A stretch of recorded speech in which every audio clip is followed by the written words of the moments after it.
এই হ্যালো বন্ধুরা, কেমন আছো? আশা করি সবাই ভালো আছো। আজকের একটা গাড়ি এসছে, টরেন্টোর গাড়ি এসছে। টরেন্টো মাল এমনি শেষ হয়ে গিয়েছিলো, অনেকটা কাস্টমার বলছিল ছোটো সাইজে মাল দরকার, তা ছোটো সাইজের সব কটা মাল এনেছি।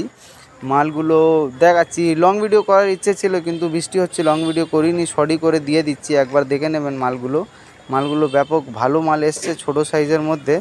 এবার যদি চেষ্টা করব লং ভিডিও একটা দিয়ে দিই। দেখেন এই যে মাল এসছে ভালো সাইজ, ছোটো সাইজের 4x2 সাইজের মাল, 7x2, মানে প্রত্যেকটা মাল এই 2.5-3 এই সাইজের মধ্যে মাল আছে।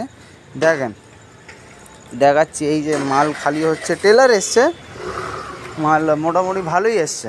দেখে নেবেন, এসে দোকানে ভিজিট করে নেবেন। আর যারা যারা বলেছিল ছোটো সাইজের, একটু ভিডিওটা দেখে নেবেন। আমি লং ভিডিও দিয়ে দেবো, লং ভিডিও 2-3 দিনের মধ্যে অবশ্যই দিয়ে দেবো। চলেন, থ্যাংক ইউ।